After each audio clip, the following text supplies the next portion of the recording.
Hello ladies and gents, welcome to UX, and this is why the F-35's worst flaw is not the Marines' best weapon. Its multi-purposeness. F-35 is good at a lot of things, so not a one specific thing. Best of all worlds type of situation. I'm guessing that would be better for Marines because they can use that as like a Swiss knife. Can use for many different reasons. I don't know. That must be. This is my channel Navy Decoded.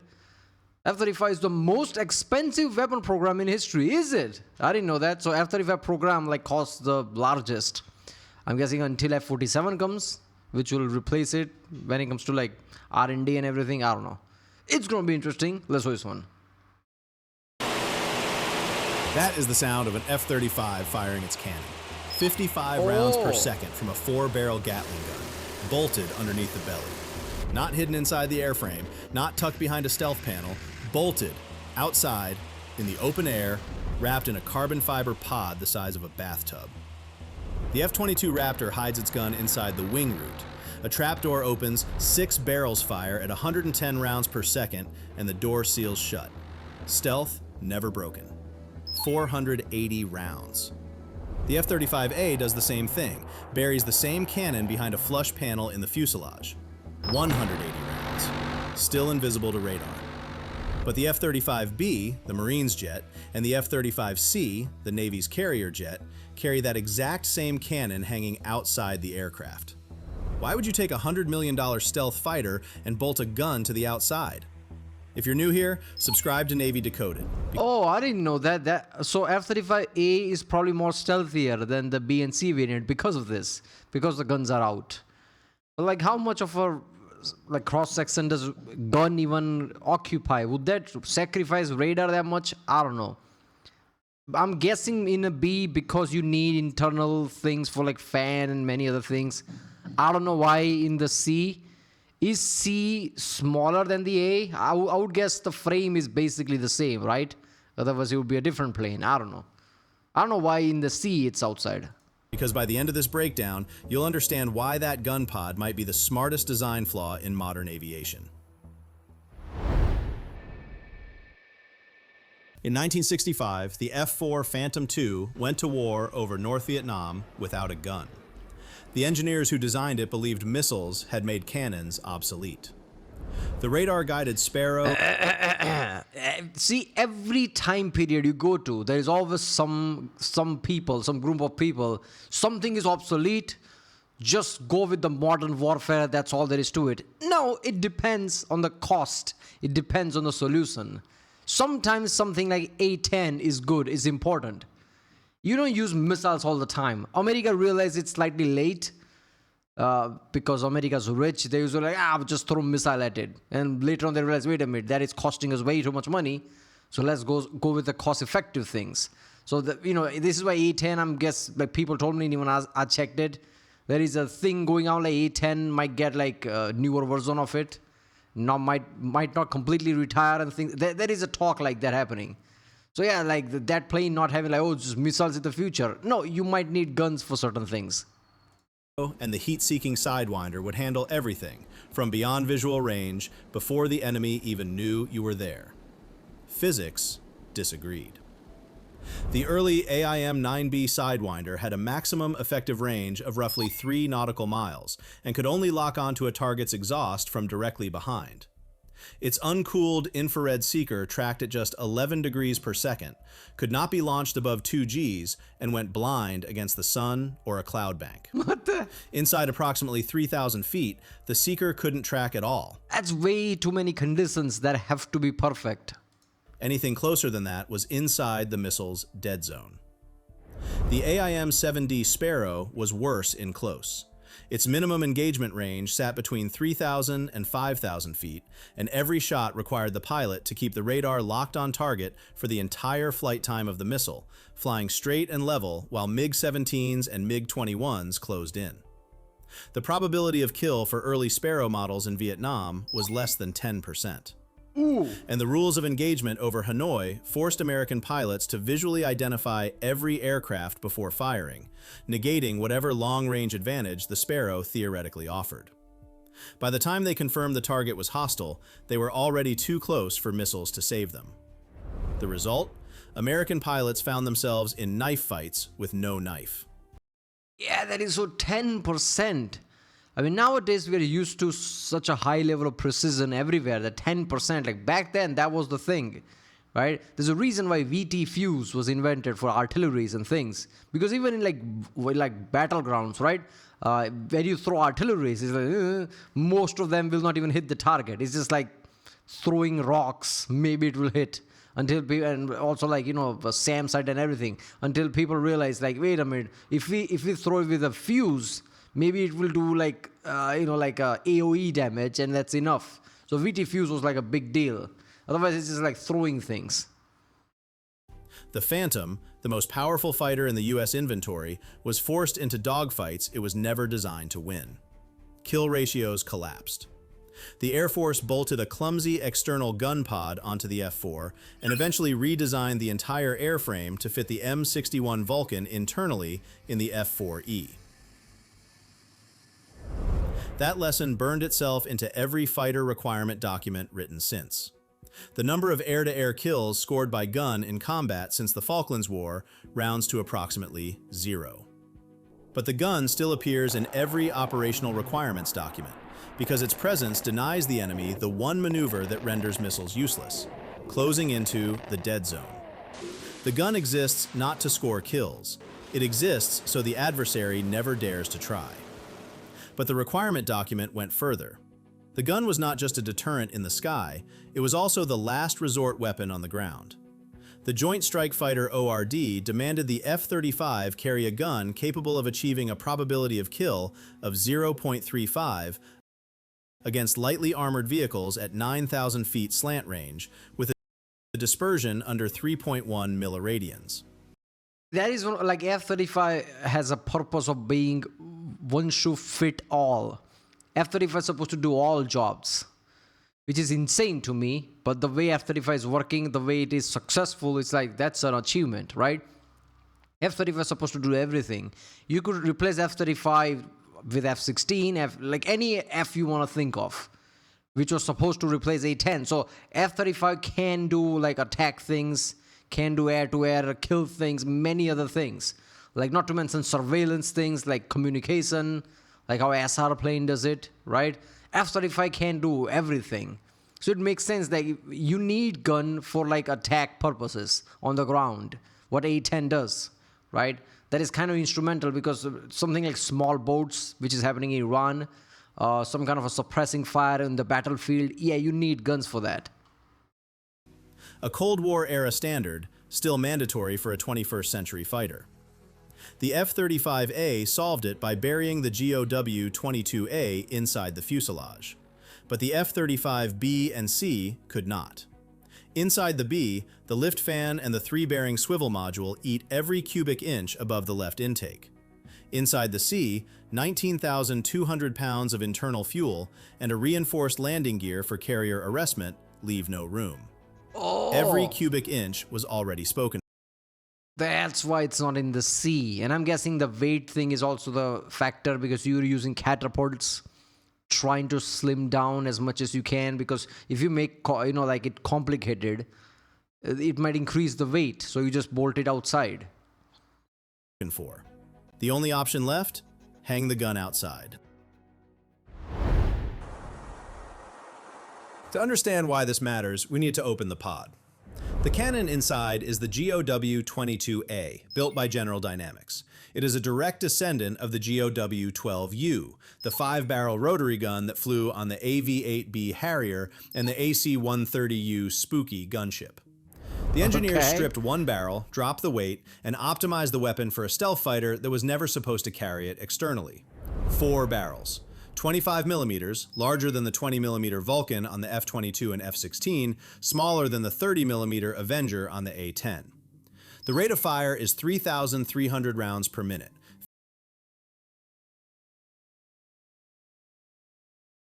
All right. It's bigger than F-22, it's bigger than F-16 one. Obviously not as big as A-10 because that thing is like how big it is, like it's humongous. You can hold it like this. But this is like about half the size. So it's still big, right? Like the ammunition is a 25 millimeter. That's big. 55 rounds leaving the muzzle every second at 3,560 feet per second. Each round crosses 3 times the speed of sound before the target hears the first one arrive. The recoil force is 3,700 pounds, roughly 16,500 newtons, the equivalent thrust of a small jet engine pushing backward into the airframe every time the trigger is held. The ammunition is the PGU-32 USA PHEIT, semi-armor-piercing, high-explosive, incendiary tracer. It punches through light armor, detonates inside, and burns. 220 rounds coil around the gun's axis in a helical feed system, a spiral of ammunition wrapped tight like... Do you want armor piercing? Do you want explosive? Or do you want incendiary? America's like, yes. All of it in one. ...a clock spring. Now, the shell that carries it. 2 variants exist. The GPU-9A rides underneath the F-35B. The GPU-8A fits the F-35C. They are not interchangeable. The outer mold line, the aerodynamic fairing that wraps around the gun, is shaped differently for each variant to match the belly contour of its host. Terma, a Danish defense company, builds the shell from monolithic carbon fiber composite. It hangs from the centerline station, the hardpoint directly below the aircraft's spine, sitting on the main longitudinal structural beam. This is the most stable mount point on the airframe. Wait a minute, F-35 isn't completely made by America? Isn't that a risk a bit? You want to be as self-reliant as you can. Danish company makes this mold. What if in warfare, major warfare, you can't really transport things? Can't you make it in America? I'm guessing Danish company makes it, but they probably put factories in America, like solving this issue. I don't know. And this is where the engineering gets interesting. The entire 3,700 pounds of recoil is isolated from the airframe. The force transmits through the hardpoint into the structural beam below, not into the composite skin, not into the stealth coatings, not into the internal structure. The gun kicks. The pod absorbs it. The airframe barely notices. That mechanical stability is the foundation, but what sits on top of it is what makes the weapon lethal. The pilot does not aim with eyes. The F-35's HMDS, a helmet-mounted display system that costs approximately $400,000 per unit, projects targeting data directly onto the visor. Can you play video games with it? Does it work as a VR headset? Okay. Yeah, they're playing VR headset, but much more accurate and much higher latency. It's military. It's literally military grade. That term gets thrown around like, it's military grade. Oh, it must be good then. Yeah, it's literally military grade. The AESA radar computes the firing solution. A burst controller limits each trigger pull to 30 to 50 rounds. At 40 rounds per burst, 220 rounds gives the pilot roughly 5 precise trigger pulls before the magazine is empty. Every burst is calculated. Every round is aimed by radar. 5 chances. Make them count. 5 trigger pulls, 220 rounds, a carbon fiber pod mounted beneath a $100 million jet. Picture this. The USS Tripoli, hull number LHA-7, an American-class amphibious assault ship, is holding station in the Strait of Hormuz with the 31st Marine Expeditionary Unit embarked. There is no catapult on this ship, no arresting cables, no E-2D Hawkeye circling overhead for early warning, no EA-18G Growler for electronic attack, no A-10 Warthog. It needs thousands of feet of concrete runway, and there is nothing. Does Marine operate without Navy? Is there any situation where Marines are called in but there is no Navy around? Is that even possible? Because America is like spread everywhere. Like there is bases and things basically everywhere. What I'm asking is there a situation where Marines are deployed but there are no surveillance things like E-2D Hawkeyes or E-3 sentries? Because if it isn't there, like, isn't that a risk? Like, how are Marines supposed to operate without this kind of early detection things? I'm guessing that there's always one around. Marines are some place where there is no Navy, but some base around, they can just ask Air Force to provide data with E3s or something. That must be the case. I don't know. Nothing but ocean here. No AC-130 gunship, just a flat deck, 2,200 Marines, and 20 F-35Bs. Marines are ashore. They need fire support. Close, low, now. The only aircraft on that ship capable of mounting a gun and flying down to strafe is the F-35B, with a GPU-9A slung underneath. It rolls to the end of the flat deck, lifts off in a few hundred feet, and within minutes it is overhead. 25mm rounds guided by radar, delivered through clouds the pilot never needs to see through. That is not a hypothetical. That is the scenario the Marine Corps has been building toward for a decade. In April 2022, the Tripoli That is the most insane thing ever. I never thought of it. But yeah, Marines are the one who's going to benefit the most from a plane like F-35. Because you don't need to worry about yourself having something like an A-10 or some AC-130 like he said. No, you have F-35 with the, like a VR headset. They can look through clouds and everything and have a pinpoint precision and just shoot your guns. Need be, you have bombs and you have everything. It's a stealth plane. It can even be you basically jack of all trades. Like Marines are the one like, yeah, you don't need anything. You just have F-35. That's good enough. Demonstrated what the Marine Corps calls the Lightning Carrier concept. 20 F-35Bs packed onto a single amphibious assault ship, turning a flat deck into a stealth carrier. No other platform in the U.S. inventory combines short takeoff and vertical landing from a ship, with a gun, with sensor fusion, with precision-guided munitions, in the same sortie. The A-10 carries 1,174 rounds of 30mm ammunition and was purpose-built for close air support. It remains the most feared strafing platform in permissive airspace. But the A-10 cannot fly from a ship. It cannot survive contested airspace defended by modern surface-to-air missiles. And it relies on the pilot's eyes to find the target. The AV-8B Harrier, the jet the F-35B replaced, could fly from ships and land vertically. But its sensors belong to the Cold War. No distributed aperture system, no sensor fusion. Harrier also had instability issues. Because when you vertically, like came down, like it was like bobbing and weaving a lot as soon as you come closer and closer.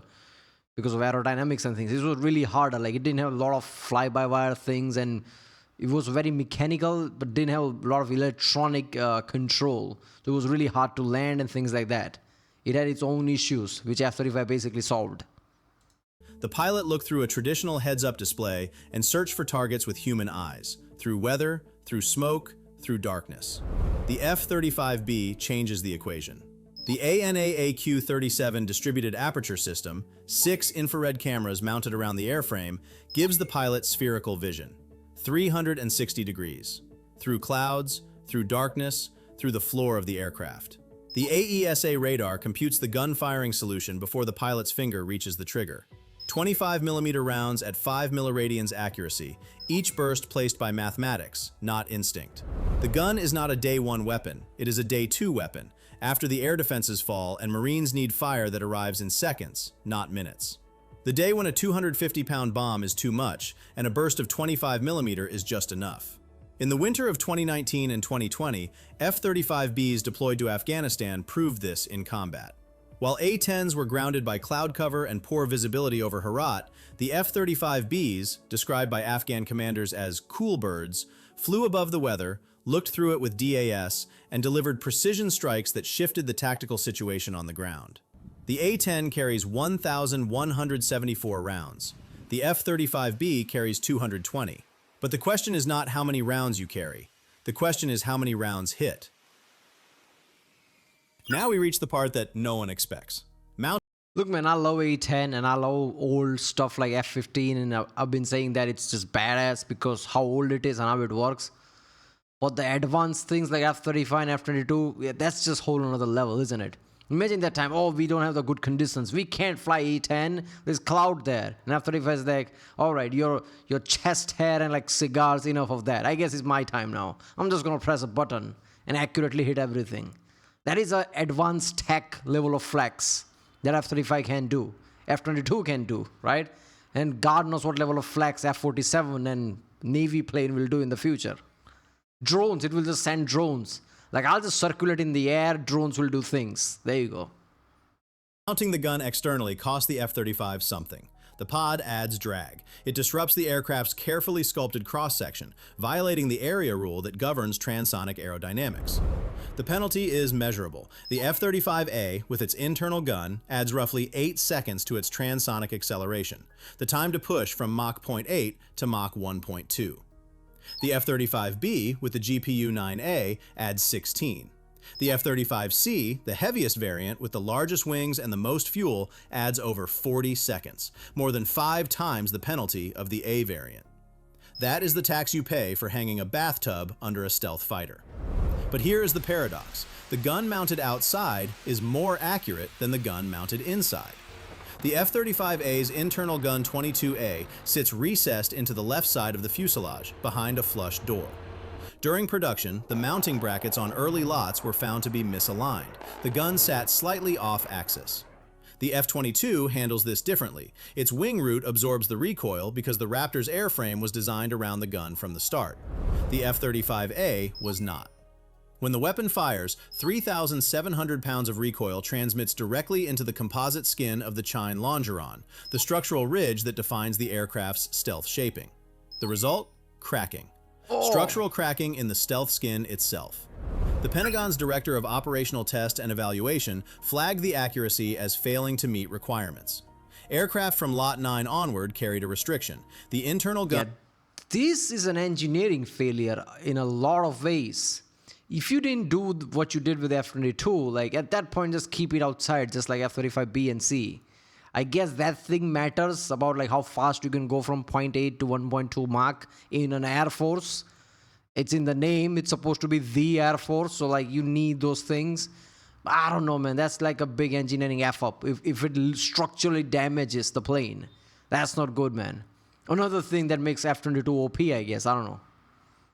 Gun was authorized for combat use only. No training, no peacetime firing. As of 2024, the Pentagon's testing office still flagged the gun's accuracy as failing to meet original requirements, though the program office has since declared the weapon operationally effective. The restriction on training use remained. The external pod has none of these problems. The gun sits on its own isolated mount. The recoil passes through the centerline hardpoint into the main beam, a structural member designed to carry bombs weighing thousands of pounds. 5 milliradians dispersion. No cracking, no restriction. The gun that was forced outside turned out to be more stable. Okay, that is insane. F-35, 5 milli, whatever, and that other is ASA computation is like very insanely accurate compared to the F-35As, which is like kind of all over the place. Now that matters when you're flying really fast, a Mach speed, and maneuvering. That will basically add up. You can basically not hit something by multiple feet. More accurate, and less destructive to the aircraft than the one carefully engineered inside. Think of it this way. Mounting a gun inside a fighter is like firing a rifle while riding a bus. Every vibration in the frame travels straight into the barrel. The external pod is a tripod set on its own foundation. Isolated, independent, precise. And that tripod can hold more than a gun. Terma, the Danish company that builds the carbon fiber shell, developed a variant called the multi-mission pod. The MMP uses the exact same outer mold line as the gun pod. Same shape, same aerodynamic profile. Every wind tunnel test, every radar cross-section certification, every flight envelope clearance that the gun pod already passed, the MMP inherits for free. Hundreds of millions of dollars in testing, already paid for. But inside, the gun and the helical feed are removed. In their place, Terma has designed the pod to accept an electronic warfare jammer, giving the F-35 a dedicated jamming capability comparable to a fraction of what the EA-18G Growler provides, or an ISR sensor package for signals intelligence, or a directional data link to command a formation of CCA drones, unmanned wingmen like the XQ-58 Valkyrie from a hardened, forward-deployed node, or a directed energy system, a generator and a laser designed. I mean, what more could you want from an F-35? All 4 of them can be used. You have many F-35s. You can give them their own jobs. Some F-35s have a jammer. Not as good as the Growler, but it's a jammer. It will do. Sensors that communicate with the satellite. Not to mention basically turning it to 6th gen. 6th gen? Yeah, 6th gen. With the data link, controlling drones, which is what 6th gen is supposed to be. And screw it, why not like make it Star Wars, fit a Helios on it or something like that. There you go, direct energy. Put all those in different type of like, let's say, like F-35Cs that are on Lincoln and others, right? Like what are there, like 80, 70? How many F-35s are there? Because there's like about 130, 150 total aircrafts. A lot of them are F-35s. You can split them with these things and give them their own jobs and control it. Like you have all of them together. To burn incoming missiles out of the sky. Same shell, same drag profile, same certification, different brain inside. And this is the part the viewer at home needs to sit with. In every high-intensity operation from the Houthi strikes in 2024 through Operation Epic Fury against Iran in 2026, the F-35 flew clean. No gunpod, stealth configuration, precision-guided munitions only. The strafing was done by FA-18 Super Hornets with their internal Vulcan, and by A-10s operating from land bases. The gunpod exists, it works, it is accurate. And in every Day 1 operation against defended airspace, the F-35 leaves it on the rack. Because on Day 1, that centerline station is worth more without a gun in it. Pull back from the gun for a moment. The weapon is not the story. The space around it is. The F-35A carries its gun inside the airframe. It was the elegant solution. Flush panels, unbroken stealth, the cannon hidden behind a door that opens only when the trigger is pulled. But that elegance came with consequences. Misaligned mounting brackets, recoil cracking the stealth skin, a gun restricted to combat-only firing because you see the whole plane shaking when it shoots the gun. That's insane. Even the flap is constantly like violently vibrating. Every training burst risks structural damage. That volume inside the F-35A will be a 4-barrel cannon for the next 40 years, whether the mission needs a cannon or not. The F-35B and C carry nothing inside. The lift fan ate the space. The fuel tanks ate the space. The carrier landing gear ate the space. So they hung the gun outside. And in doing so, they created something the A variant will never have, a slot. That slot held a gun accurate to 5 milliradians when the internal mount could not. It gave Marines on the Tripoli the only strafing platform that flies from an amphibious ship. And in Epic Fury, when the mission demanded stealth over firepower... Hold up there. So you telling me only B can do this? C don't have... because it was for like carrying ordnance, wasn't it? Where the gun is mounted, the rack that just like connects it to the frame is made to hold ordnance. So it must be in C as well, because what, you're not supposed to put bombs there as a feature? It must be in C as well, right? Or it's not there.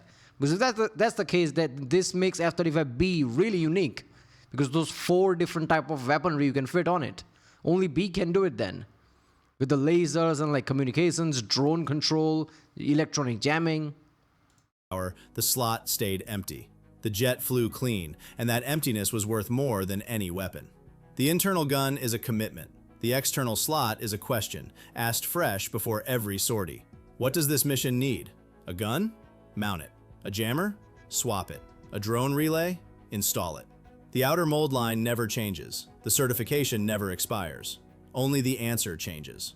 The engineers who ran out of room did not intend to create a modular weapons architecture. They intended to solve a problem. But the constraint forced a geometry that turned out to be more valuable than the weapon it was designed to carry. The defect... That's how science works, though. Every single major discovery you can think of, nobody start out thinking we're going to do this. It was a spin-off from some kind. There's a lot of things, like when computers and microchips were made, it wasn't like, wait a minute, I'm sure people will use smartphone and this will make everybody's life easier. No, they were trying to get to the moon, and that was the thing they were doing. They were not thinking about people and how they're going to use it. But microchip became a thing because of Apollo program, right? And it's like, what, third of the global economy or something, right? Highway grooves, right? In turning, there are grooves on the highway, so car doesn't spin out. That was also made by NASA. So when the spacecraft comes down, it doesn't spin off because it doesn't have big wheels and things. It's a spacecraft, right? So like a lot of things are kind of spin-off. That is how science works. It starts out at something and it has a major application later on. Became the platform. The compromise became the most adaptable piece of real estate on any fighter jet flying today. The F-35 leaves you with a question that does not belong to engineers alone. When you build something meant to last 50 years, Do you lock in the best answer you have today? Or do you leave a slot open, accept the cost, and let the future decide?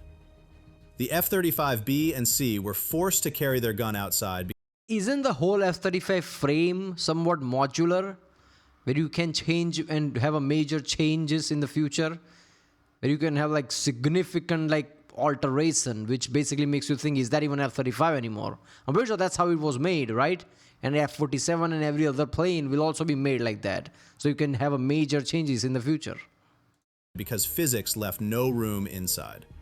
Every engineer involved understood this was a compromise, a concession to volume, to the lift fan, to the fuel tanks, to the carrier landing gear. But compromises have a way of outliving the problems they were designed to solve. The F-35A chose the first path. The F-35B and C were forced into the second. The F-35A chose. The F-35B and C were forced. The question worth sitting with: which one ended up with more room to grow? Yeah. I mean, that's insane. I didn't know about any of this, but I like this channel. It raises a question that I didn't even know existed about the gun thing. I didn't even know, like, in the A, gun is inside, and B and C, it's outside, you know, on a pod. So basically, you can replace that with different modules and make it into a laser weapon if you need it, which to me feels like is a bigger thing than anything else. Laser weapons are the kind of the future, cheap. You have to put a good generator on the F-35. Like, I think those things can. I'm pretty sure F-35 has all energy accounted. Like, you need all those four systems to work, but you can modify it. I don't know, right? So you can put things like that on it. Like, yeah, that just makes it OP. So you can have Marines on an amphibious vehicles like Tripoli with multiple of the F-35Bs. And you have different version of it from electronic jammers because they don't have Growler. Marines don't have Growlers. So you can turn F-35B into kind of like Growler type thing. This can basically make Marines into a powerhouse on their own because they have a lot of different things they can do with just F-35s. All right, well, there you go. If you like my next channel, subscribe and I'll see you next time.